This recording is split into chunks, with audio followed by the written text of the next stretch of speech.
America का अगला कदम क्या होगा, हमास और इजराइल का युद्ध में आगे क्या होगा, और बेंयामिन नेतन्याहू इस सोची समझी साजिश के तहत किए गए हमलों का कितना मुंहतोड़ जवाब देते हैं, देखना दिलचस्प होगा।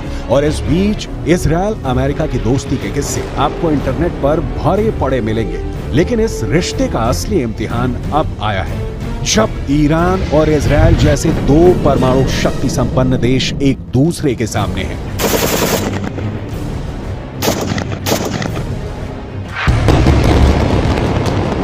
लगातार बरस रही भयंकर आग, आने वाले भीषण भूकंप, बढ़ता हुआ भ्रष्टाचार, महंगाई, सताव और आतंकवाद की चपेट में आज कई बेकसूर मर रहे हैं। आज पुरुष के साथ तो महिलाएं महिलाओं के साथ संबंध बनाने लगी हैं। ये सभी घटनाएं इस बात का जीवित प्रमाण है कि प्रभु यीशु मसीह बस आने ही वाला है। दोस्तों, यीशु आगमन द्वार पर खड़ा है। यह कोई प्रमाण नहीं, सिर्फ और सिर्फ बाइबल की भविष्यवाणियों की गणनाओं पर आधारित अध्ययन है। प्रभु यीशु मसीह के नाम में आप सबों को जय मसीह। आज की इस वीडियो में हम पवित्र आत्मा के सहारे यह जानने वाले हैं कि प्रभु यीशु मसीह के वापस आते ही पृथ्वी पर क्या होगा, कौन सी घटनाएं घटेंगी, किस प्रकार अपराधियों को दंड मिलेगा। तो दोस्तों, वीडियो अंत तक जरूर देखें, चैनल को सब्सक्राइब कर बेल आइकन जरूर प्रेस करें। इस चैनल में हम सर्वदा इसी प्रकार के वीडियोस को अपलोड करते हैं। प्रकाशित वाक्य 15 अध्याय 1 पद। फिर मैंने स्वर्ग में एक और बड़ा और अद्भुत चिन्ह देखा, अर्थात 7 स्वर्गदूत, जिनके पास 7 अंतिम विपत्तियां थीं, क्योंकि उनके समाप्त हो जाने पर परमेश्वर के प्रकोप का अंत है। यूहन्ना जी ने आने वाली अंतिम 7 विपत्तियों को देखा, जैसा देखा वैसा उन्होंने लिख दिया। दोस्तों, पवित्र आत्मा चाहता है कि हम इन विपत्तियों को समझें, लोगों को बताएं और समझाएं, ताकि मनुष्य आने वाली इन भयंकर विपत्तियों से बच सके, पाप में फंसे खुद के पापी मन को वापस प्रभु की ओर फिरा सके, स्वयं को बदल सके। हमें पिछले अध्याय के अंतिम पद में आत्मा ने बताया कि प्रत्येक अधर्मी और समलैंगिक मनुष्य परमेश्वर के प्रकोप के जिस रसकुंड में दाग की तरह रौंदे जाएंगे, उस रसकुंड से इतना लहू निकला कि घोड़ों के लगामों तक पहुंचा और 100 कोस तक बह गया। 1 कोस 3 किलोमीटर के लगभग दूरी को कहा जाता है। अर्थात उन दिनों होने वाले भयंकर रक्तपात का लहू यरूशलेम से 300 किलोमीटर दूर तक बहेगा। 300 किलोमीटर की दूरी को 1600 शताब्दियां भी कहा जाता है। इस अंक को गुणनखंड में विभक्त किया जाए तो उत्तर 4 × 4 × 10 × 10 आता है। 4 अंक पृथ्वी के चारों कोनों को, तो 10 अंक संपूर्णता को दर्शाता है। अर्थात इस पद में लिखे वचन के अनुसार आत्मा कहता है, यरूशलेम अर्थात प्रत्येक पवित्र और तेजस्वी कलीसिया के बाहर, उसके 300 किलोमीटर के अंतर्गत, यीशु आगमन के बाद पृथ्वी के प्रत्येक अधर्मी, अत्याचारी और समलैंगिक लोगों को परमेश्वर के पवित्र स्वर्गदूत दाग की तरह रौंदेंगे। भीषण रक्तपात होगा। यह भयंकर रक्तपात अत्यंत शीघ्र नजर आने वाले विनाश के पुत्र की अगुवाई में संपन्न होगा। आप भी इस विषय में कुछ कहना चाहें, कोई जानकारी देना चाहें, तो अपने विचारों को कमेंट बॉक्स में अवश्य लिखें। दोस्तों, आपके द्वारा लिखे गए कमेंट को कई लोग पढ़ सकते हैं। प्रत्येक विश्वासी जय मसीह लिखकर प्रभु की महिमा अवश्य करें। प्रकाशित वाक्य के इस पद में लिखा वचन कहता है कि इस हृदय विदारक घटना के बाद यूहन्ना जी ने स्वर्ग में एक और बड़ा और अद्भुत चिन्ह देखा। यह महान और अद्भुत चिन्ह, जिसे यूहन्ना जी ने उन दिनों देखा था, जो आने वाले दिनों में पृथ्वी के प्रत्येक मनुष्यों को दिखाई देने वाला है। पवित्र आत्मा चाहता हम विश्वासी इन चिन्हों को अच्छी तरह समझें, ताकि आने वाली विपत्तियों से स्वयं को बचा सकें, अपने परिवार, समाज और अपने देशवासियों को सतर्क कर सकें। तो आइए प्रार्थना करें, ताकि प्रभु यीशु मसीह के दूसरे आगमन के चिन्हों को अच्छी तरह समझ सके। आइए प्रार्थना करें। धन्यवाद सर्वशक्तिमान पिता परमेश्वर, हे राजाओं के राजा, प्रभु के प्रभु यीशु मसीह, हम आपका धन्यवाद करते हैं। आज की इस पवित्र दिन में एक बार फिर से आपने हमें अवसर दिया है प्रभु, कि पिता परमेश्वर तेरे द्वारा लिखी प्रकाशन की पुस्तक को हम सब अच्छी तरह समझ सके। तो पिता, हमारी आत्मिक आंखों को खोल। तेरा धन्यवाद, तूने प्रार्थना सुना। मसीह यीशु के नाम से मांगते हैं, आमीन।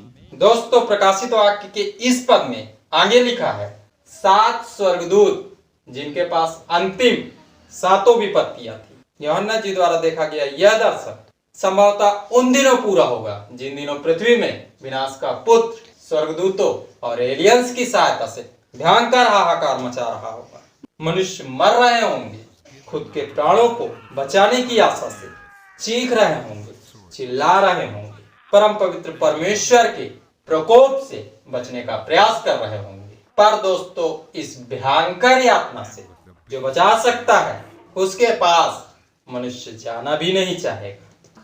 खुद में बसे पापों को छोड़कर, त्याग कर अपने पापी मन को फिराना नहीं चाहेगा, क्योंकि फैलने वाले झूठे प्रचारों के हानिकारक प्रभावों में फंसकर मनुष्य परमेश्वर और उसकी शक्तियों को संभवतः भूल चुका होगा। बाइबल उठा ली गई होगी, अर्थात मनुष्य समझ ही नहीं पाएगा कि जिसकी आराधना यरूशलेम के पवित्र पर्वत पर होने लगी है वही जीवन दाता है। एकमात्र वही हमें परम पवित्र परमेश्वर के प्रकोप से बचा सकता है। सो वीडियो ज्यादा से ज्यादा लोगों तक पहुंचाएं, इसे शेयर करें ताकि वे भी आने वाले परमेश्वर के प्रकोप से बच सके। पद में अंत में लिखा है, उनके समाप्त हो जाने पर परमेश्वर के प्रकोप का अंत है। यूहन्ना जी द्वारा आत्मा कहता है कि समय रहते प्रभु यीशु मसीह को स्वीकार करें। स्वर्ग के नीचे पृथ्वी में एक ही नाम है जो मनुष्य को स्वर्ग ले जा सकता है। सो अभी भी अवसर है जब विश्वासी लगन और ईमानदारी के साथ परिश्रम करके अपेक्षा से अधिक फल लाने के कार्य को पूरा कर सकता है। जो अभी भी आलस्यता, ढिलाई, फलहीनता और बहानेबाजी के साथ जीवन जीने का प्रयास करेगा वही आने वाले परमेश्वर के प्रकोप का हिस्सेदार बनेगा। दोस्तों, परमेश्वर के आने वाले प्रकोप का आरंभ कोरोना के साथ हो चुका है। लगातार होने वाले युद्ध परमेश्वर के प्रकोप की स्पष्ट झलक दिखाते जा रहे हैं। वर्तमान में हुए इजराइल हमास की युद्ध में बाइबल की कई भविष्यवाणियां पूर्ण हुई। परमेश्वर का वह भयंकर प्रकोप जिसकी झलक पवित्र आत्मा ने हमें पिछले अध्याय में दिखलाया, उसका पूरा वर्णन विस्तार के साथ आने वाले अध्याय में पवित्र आत्मा देने वाला। प्रकाशित वाक्य की पुस्तक उसके 15 अध्याय के 2 पद में लिखा है, तब मैंने आग मिले हुए कांच का सा एक समुद्र देखा। यूहन्ना जी को एक ऐसा दृश्य नजर आया जो तेजोमय और साफ दृश्य, एक ऐसा समुद्र जिसके आर पार आसानी के साथ जाया जा सकता है। दोस्तों, इस स्थल पर यूहन्ना जी ने 2 पदार्थों की उपमा दी है, आग और कांच।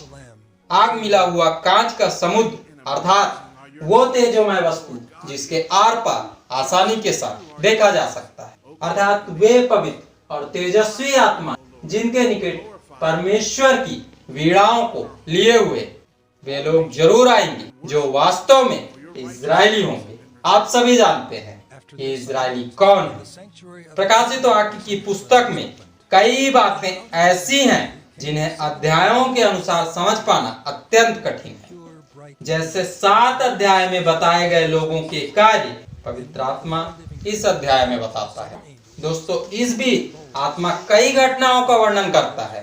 संभवतः विश्वासियों के चित्त से इन इजरायलियों की जानकारी उतर जाती, पर इस अध्याय में आत्मा पुनः स्मरण दिलाता है कि पहले रैप्चर में ये लोग नहीं उठाए जाएंगे। भले ही इन पर परमेश्वर की छाप लग चुकी है, पर ये पूरे भक्तिभाव से उस मसीहा की बाट जोड़ रहे होंगे जिनका वर्णन इनके धर्म ग्रंथों में पाया जाता है। पर प्रभु यीशु मसीह जो कि परमेश्वर का वचन है, यरूशलेम में बनने वाले तीसरे मंदिर को पवित्र करेगा, तब इनका आत्मिक अंधकार दूर हो जाएगा। ये सब भी तेजोमय, साफ और स्वच्छ आत्माओं के पास खड़े होकर यीशु मसीह के वापस आते ही होने वाली पवित्र आराधना में सम्मिलित होने पाएंगे।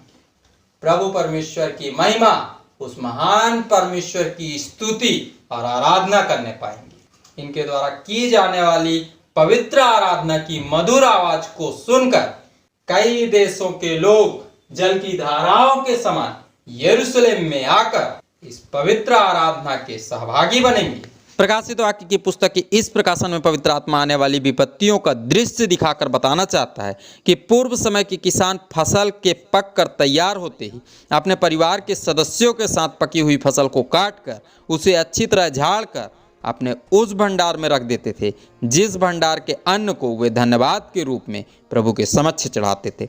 बाकी बचे अन्न को किसान और उसका परिवार ईश्वर का प्रसाद समझकर अपने भोजन के रूप में इस्तेमाल कर लेते थे। उसके बाद ही खेत में पकी हुई फसल को काटने के लिए वो मजदूर का इस्तेमाल करते थे। मजदूरों की सहायता से कटी हुई फसल को वो व्यापारियों के पास बेचते थे। व्यापारी दाख की फसल को विशाल रसकुंड में डालकर उसे पैरों से रौंदते थे। उस पकी हुई दाख को तब तक रौंदा जाता था जब तक पकी हुई दाख रौंदते रौंदते रस का रूप धारण न कर ले, रस न बन जाए। वीडियो अच्छा लगा हो तो नीचे दिख रहे लाइक के बटन को जरूर छुएं। आने वाली भयंकर विपत्तियों को चित्रित करने के लिए यूहन्ना जी ने उन दिनों के परिवेश के आधार पर वे उदाहरण दिए जिनके द्वारा मनुष्य आसानी से पवित्र आत्मा द्वारा दिखाए गए दर्शनों को समझ सके, परम पवित्र परमेश्वर के आने वाले भयंकर प्रकोप से खुद को बचा सके। पहली कटनी के लिए परमेश्वर का इकलौता पुत्र स्वयं आएगा। धन्यवाद के रूप में परमेश्वर के पास उस अच्छी फसल को काट कर पहुंचाएगा जिस फसल के अन्न अर्थात गुणों से परम पवित्र परमेश्वर प्रसन्न होगा।